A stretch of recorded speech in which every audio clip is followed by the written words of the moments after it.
ಓಂ ಶ್ರೀ ಗುರು ಬಸವಲಿಂಗಾಯ ನಮಃ. ಧರ್ಮಗುರು ಮಹಾಮಾನವತಾವಾದಿ ಬಸವಣ್ಣನವರನ್ನು ಸ್ಮರಿಸಿ, ಅನುಭವ ಮಂಟಪದ ಶಿಲ್ಪಿ, ಕನ್ನಡದ ಪಟ್ಟದೇವರೆಂದೇ ಖ್ಯಾತನಾಮರಾದ ಸದ್ಗುರುಗಳಾಗಿರ್ತಕ್ಕಂಥ ಡಾಕ್ಟರ್ ಚನ್ನಬಸವ ಪಟ್ಟದೇವರನ್ನು ಸ್ಮರಿಸಿ, ಎನ್ನ ಅಂತರಂಗದ ಶಕ್ತಿ ಮಾತೃಹೃದಯಗಳ ಪರಮ ಪೂಜ್ಯರ ಪಾದಕಮಲಗಳಿಗೆ ಭಕ್ತಿಪೂರ್ವಕ ಪ್ರಣಾಮಗಳನ್ನು ಸಲ್ಲಿಸಿ, ಬಸವ ಕಲ್ಯಾಣ ಅನುಭವ ಮಂಟಪದಲ್ಲಿ ಶಿವಯೋಗಿ ಸಿದ್ದರಾಮ ಸಾಂಸ್ಕೃತಿಕ ಮುಖಾಮುಖಿ ಕುರಿತು 2 ದಿನಗಳ ರಾಷ್ಟ್ರೀಯ ವಿಚಾರ ಸಂಕಿರಣದ ಸಮಾರೋಪ ಸಮಾರಂಭದ ಸಾನ್ನಿಧ್ಯ ವಹಿಸಿರ್ತಕ್ಕಂಥ ಮನ್ನಿರಂಜನ ಪ್ರಣವ ಸ್ವರೂಪಿ ಡಾಕ್ಟರ್ ಶಿವಾನಂದ ಮಹಾಸ್ವಾಮಿಗಳವರ ಶ್ರೀಚರಣಕ್ಕೂ ಶರಣಾರ್ಥಿಗಳನ್ನು ಸಲ್ಲಿಸಿ, ಪೂಜ್ಯ ಡಾಕ್ಟರ್ ಅಕ್ಕ ಗಂಗಾಬೇಕ ಅಕ್ಕನವರ ಶ್ರೀಚರಣಕ್ಕೂ ಹಾಗೂ ವೇದಿಕೆ ಮೇಲಿರ್ತಕ್ಕಂಥ ಎಲ್ಲ ಅತಿಥಿ ಗಣ್ಯರಿಗೂ ಪರಮ ಪೂಜ್ಯರಿಗೂ ಎಲ್ಲರಿಗೂ ನನ್ನ ಭಕ್ತಿಪೂರ್ವಕ ಶರಣಾರ್ಥಿ. ಆತ್ಮೀಯ ಶರಣ ಬಂಧುಗಳೇ, 2 ದಿನಗಳ ಕಾಲ ನನಗೆ ವಿಶೇಷವಾಗಿ ನನಗೆ ಒಂದು ಪಾಠ ಆಗಿದೆ ಅಂತ ನಾನು ಭಾವಿಸಿದ್ದೀನಿ. ಯಾಕಂತಂದ್ರೆ ಶಿವಯೋಗಿ ಸಿದ್ದರಾಮೇಶ್ವರರು ಇಡೀ 2 ದಿನಗಳಲ್ಲಿ ಅವ್ರ ಕುರಿತು ಪೂರ್ತಿ ಇಲ್ಲಿ ದರ್ಶನ ಆಗಿದೆ. ವಿಶೇಷವಾಗಿ ಇಲ್ಲಿ ಶಿವಯೋಗಿ ಸಿದ್ದರಾಮೇಶ್ವರ ಕುರಿತೆಲ್ಲರೂ ಬೆಳಕು ಚೆಲ್ಲಿದ್ದಾರೆ. ಸಿದ್ದರಾಮೇಶ್ವರರು 12ನೇ ಶತಮಾನದಲ್ಲಿ ಅಪ್ಪೋರು ಉದ್ಘಾಟನಾ ಸಮಾರಂಭದಲ್ಲಿ ಅಪ್ಪೋರೆಲ್ಲ ಮಾತಾಡಿದ್ದಾರೆ. ಅವರು ಶಿವಯೋಗಿ ಸಿದ್ದರಾಮೇಶ್ವರ ಹೆಚ್ಚಿನ ಒಂದಿದು ಬಸವಣ್ಣವ್ರ ಕುರಿತು ಅವ್ರ ಬಗ್ಗೆ, ಬಸವಣ್ಣವ್ರ ಕಾರ್ಯ, ಬಸವಣ್ಣವ್ರು ಮಾಡಿರ್ತಕ್ಕಂಥ ಒಂದು ಅವ್ರ ಯೋಚನೆಗಳಿಗೆ ಅನೇಕ ಶರಣರ ವಚನಗಳಿವೆ. ಅಲ್ಲಂ ಪ್ರಭುದೇವರು ಇರ್ಬೋದು, ಅಕ್ಕ ಮಹಾದೇವರು ಇರ್ಬೋದು.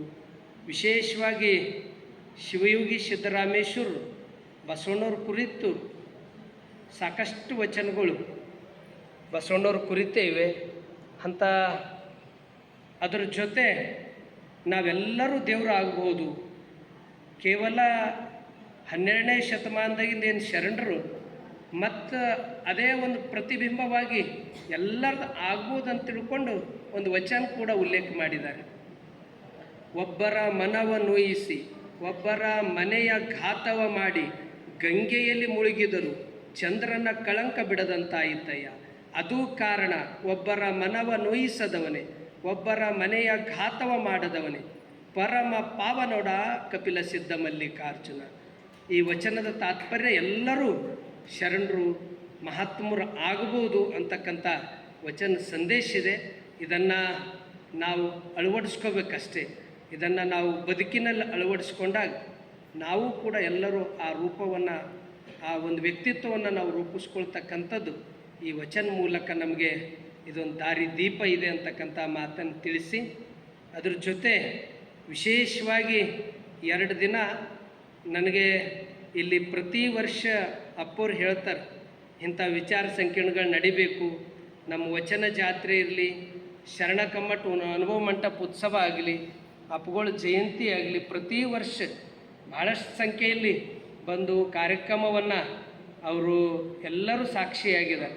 ಆದರೆ ಈ ವಿಚಾರ ಸಂಕಿರಣದಿಂದ ಏನಾಗ್ತದಂದ್ರೆ ಇದು ಪ್ರತಿಯೊಬ್ಬರಿಗೆ ಒಂದು ರೀತಿ ಮತ್ತಿಷ್ಟು ಸನ್ಮಾರ್ಗಕ್ಕೆ ಹೋಗಲಿಕ್ಕೆ ಇದು ಕೇವಲ ಯಾವ ರೀತಿ ನೀರು ಫಿಲ್ಟರ್ ಮಾಡಿದ್ರು ಶುದ್ಧ ನೀರು ಅಷ್ಟೇ ಸಿಗ್ತಾವೆ, ಹಂಗೆ ಇಂಥ ಒಂದು ಶಿಬಿರಗಳು, ಇಂಥದ್ದೊಂದು ಈ ವಿಚಾರ ಸಂಕಿರಣದಿಂದ ಇದರಿಂದ ಒಳ್ಳೊಳ್ಳೆ ವ್ಯಕ್ತಿಗಳನ್ನು ಒಂದು ಹೊಸ ಸ್ವರೂಪನ ಕೊಡಲಿಕ್ಕೆ ಈ ವಿಚಾರ ಸಂಕಿರಣಗಳು. ಇವತ್ತು ನಾವು ಇಷ್ಟೆಲ್ಲ ಸೋಷಿಯಲ್ ಮೀಡಿಯಾ, ಪತ್ರಿಕೆ ಇಷ್ಟೆಲ್ಲ ಬಂದರೂ ಕೂಡ ಇಲ್ಲಿ ಬಂದವರು ಬೀಜದ ತೆನಿಗಳಷ್ಟೇ. ಯಾಕಂತಂದ್ರೆ ಇದು ಯಾರಿಗೆ ಆಸಕ್ತಿ ಅದ ಅವರು ಅಷ್ಟೇ ಬರ್ತಾರೆ. ಇಂಥ ಒಂದು ಇದರಿಂದ ಅನೇಕರು ಶಿಬಿರದಿಂದ ಈ ಒಂದು ಇದರದಿಂದೇ ಬದಲಾವಣೆ ಆಗಿದ್ದು ಅಂಥದ್ದು ಇದೊಂದು ವಿಚಾರ ಸಂಕಿರಣ 2 ದಿನಗಳ ಕಾಲ ಅನೇಕ ಮೇಧಾವಿ ವ್ಯಕ್ತಿಗಳು, ಪ್ರಜ್ಞಾವಂತರು, ಬುದ್ಧಿವಂತರು ಇದಕ್ಕೆಲ್ಲ ಅವರು ಬಹು ದೂರದಿಂದ ಎಲ್ಲ ಬಂದು ಅವರು ಬೆಳಕು ಚೆಲ್ಲಿದ್ದಾರೆ. ಇದಕ್ಕೆ ಕಲ್ಯಾಣರಾವ್ ಪಾಟೀಲ್ ಸರ್ ಅವ್ರು ಹೇಳಿದರು, ಇದಕ್ಕೆಲ್ಲ ಅಪ್ಪೋರದೇ ದೂರದೃಷ್ಟಿ, ಅಪ್ಪೋರೇ ಮಾಡಿದ್ದಾರೆ. ಇಲ್ಲಿ ಅವ್ರೇನು ಮಾರ್ಗ ಅದ ಅದಕ್ಕೆ ನಡ್ಕೊಂಬದು ಎಲ್ಲರ ಕರ್ತವ್ಯ ಇದೆ. ಇದಕ್ಕೆ ವಿಶೇಷವಾಗಿ ಕಲ್ಯಾಣರಾವ್ ಪಾಟೀಲ್ ಅವರು ಬಹುತೇಕ ನಾನು ನಂದೆ ಇಷ್ಟೊಂದು ವಿಚಾರ ಸಂಕಿರಣಗಳು ಆಗ್ತವೆ. ಆದರೆ ವಿಚಾರ ಸಂಕಿರಣಕ್ಕಿಂತ ಮೊದಲು ಕೃತಿ ನಾನು ನೋಡ್ತಾ ಇರೋದು ಇದು ಮೊದಲನೇದು. ಮತ್ತು ಅನುಭವ ಮಂಟಪದಲ್ಲಿ ಇದೇ ಮೊದಲನೇ ಸರ್ತಿ ವಿಚಾರ ಸಂಕಿರಣ ನಡೆಸಿ ಮೊದಲು ಇದೇ ಕೃತಿ ಹೊರಗೆ ಬಂದಿದೆ ಅಂತಕ್ಕಂಥದ್ದು ನನಗೆ ಅನ್ನಿಸ್ತದೆ. ಯಾಕಂದರೆ ವಿಚಾರ ಸಂಕಿರಣ ಬೇರೆ ಕಡೆಯಾಗಿ ಬಂದಿರ್ಬೋದು, ನಮ್ಮ ಅನುಭವ ಮಂಟಪದಲ್ಲಿ ವಿಚಾರ ಸಂಕಿರಣ ನಡೆಸಿ ಅದಕ್ಕಿಂತ ಮೊದಲೇ ಪುಸ್ತಕ ತಂದಿದ್ದು ಈ ಸಿದ್ದರಾಮೇಶ್ವರ ಬಗ್ಗೆ ಅಂತಕ್ಕಂಥ ಮಾತನ್ನು ತಿಳಿಸಿ ಇದಕ್ಕೆಲ್ಲ ಸಾಕಷ್ಟು ಎಲ್ಲರ ಪರಿಶ್ರಮ ಇದೆ. ಕಲ್ಯಾಣರಾವ್ ಪಾಟೀಲ್ರವರು, ರಾಜು ಜುಬ್ರಿಯವರು, ನಮ್ಮ ರಘುಶಂಕರ್ ಭಾತಂಬ್ರವರು, ಅನೇಕರೆಲ್ಲ ಲೇಖಕರು ಎಲ್ಲರದಲ್ಲಿ ಪರಿಶ್ರಮ ಇದೆ ಅಂತಕ್ಕಂಥ ಮಾತನ್ನು ತಿಳಿಸಿ ನಮ್ಮ ದೇವನೂರವರು ಬಹುತೇಕ ಅವ್ರ ಮಾತುಗಳು ಎಲ್ಲರಿಗೊಂದು ರೀತಿ ಮಂತ್ರಮುಗ್ಧ ಮಾಡ್ಯಾರ. ಆರಂಭದಾಗ ಉದ್ಘಾಟನೆ ಆದಾಗ ಅಪ್ಪೋರ್ದು ಮಂತ್ರಮುಗ್ಧಾಗಿತ್ತು, ಕೊನೆಗೆ ದೇವನೂರು ಶಂಕರ್ ಅವ್ರದ್ದೇ ಆಯಿತು. ಅಷ್ಟು ಉಳಿದವ್ರ ಮಧ್ಯದಾಗ ಎಲ್ಲ ಚೆನ್ನಾಗಿ ಮಾತಾಡ್ಯಾರ. ಅದರ ಸಮಾರೋಪದಲ್ಲಿ ದೇವನೂರು ಶಂಕರ ಅಣ್ಣವರು ಭಾಳ ಚೆನ್ನಾಗಿ ಮಾತಾಡಿದ್ದಾರೆ ಅಂತ ದೇವನೂರವರಿಗೂ ಹಾಗೂ ವೇದಿಕೆ ಮೇಲೆ ಇರ್ತಕ್ಕಂಥ ಎಲ್ಲ ಅತಿಥಿ ಗಣ್ಯರು, ಅಂದರೆ ಎಲ್ಲರಿಗೂ ಹೋಗೋದ ತಾಳ್ಮೆ ನಿಮ್ಮದು ಪರೀಕ್ಷೆ ಮಾಡಬಾರ್ದು ಅನ್ನೋ ಸಲುವಾಗಿ ನಾನು ಒಂದೇ ಮಾತಿನಲ್ಲಿ ಇದರಲ್ಲಿ ಎಲ್ಲರಿಗೂ ಮತ್ತೊಮ್ಮೆ ಇದಕ್ಕೆಲ್ಲ ಶ್ರಮ ಹಾಕಿ ಇದಕ್ಕೆಲ್ಲ ಸೇವೆ ಸಲ್ಲಿಸಿದ ವಿಶೇಷವಾಗಿ ನೀವೆಲ್ಲರೂ ಕೇಳಿದವರಿಗೂ ಎಲ್ಲರಿಗೂ ಭಕ್ತಿಪೂರ್ವಕ ಶರಣು ಶರಣ.